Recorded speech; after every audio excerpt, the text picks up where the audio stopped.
ఓం నమో మహద్భ్యో గురుభ్యః. చాణక్య నీతి సుధలో భాగంగా ప్రతిరోజు ఒక నీతి శ్లోకాన్ని గురించి మనం తెలుసుకుంటూ ఉన్నాం. నేటి వ్యక్తిత్వ వికాసం 2వ అధ్యాయంలో భాగంగా 28వ రోజైన ఈ రోజున చాణక్యుడు చెప్పినటువంటి విషయాన్ని మనం గమనించినట్లయితే, మన జీవితంలో కష్టతరమైనటువంటి 3 అంశాలను గురించి చాణక్యుడు చాలా చక్కగా వివరించారు. దాన్ని మనం గమనించినట్లయితే, కష్టంచ ఖలు మూర్ఖత్వం, కష్టంచ ఖలు యౌవనం, కష్టాత్ కష్టతరం చైవ పరగేహ నివాసనం అని చెబుతూ ఉన్నారు. అంటే మూర్ఖత్వం అంటే ఇక్కడ మనకి లోకజ్ఞానాన్ని సరిగా తెలుసుకోకపోవడం. మన చుట్టూ ఉండేటువంటి మనుషులతో మనం బ్రతకాలి అంటే వాళ్ళ మనస్తత్వాలు కూడా తెలిసేలా ఉండాలి. లోకజ్ఞానాన్ని ముఖ్యంగా తెలుసుకొని ఉండాలి. లేకపోతే చుట్టూ ఉండేటువంటి వాళ్ళతో అవమానాన్ని పొందుతాము.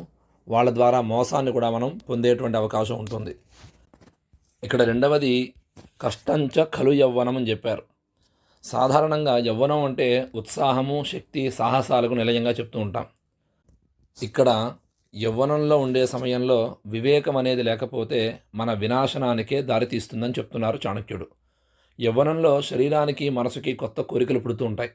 ఆ క్షణికమైనటువంటి ఆనందాల కోసం, అంటే వ్యసనాలు, తప్పుడు అలవాట్లు, ఇలాంటి వాటి కోసం పాకులాడడం వల్ల అది ఆరోగ్యాన్ని, భవిష్యత్తుని కూడా బుగ్గిపాలు చేస్తూ ఉంటుంది.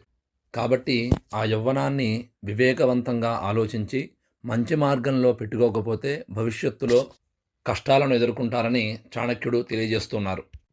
ఇక మూడవది, ముందు చెప్పిన రెండింటికంటే కూడా అతి కష్టమైనది అని చెప్తున్నారు. అదే కష్టాత్ కష్టతరం చైవ పరగేహ నివాసనం అని. అంటే మనది కాని గృహంలో నివసించడం, పరాశ్రయాన్ని పొందడం, ఇదన్నిటికంటే కూడా ఘోరమైనదిగా చెప్తున్నారు. దీనివల్ల వ్యక్తిగతమైనటువంటి స్వేచ్ఛను, గౌరవాన్ని కూడా పణంగా పెట్టి వేరొకరి నీడలో బ్రతకడం అనేది బ్రతికి ఉండగానే ఆత్మగౌరవాన్ని చంపుకోవడం వంటిదే. మనకంటూ గుర్తింపు లేకపోవడము, మరొకరి ఇంటి మీద, మరొకరి సంపాదన మీద, మరొకరి దయ మీద ఆధారపడి జీవించడం అనేది మనిషికి అతిపెద్దదైనటువంటి శిక్షగా చెప్తూ ఉన్నారు.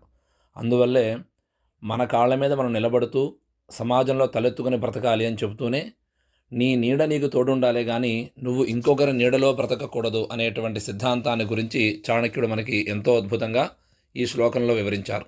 స్వస్తి.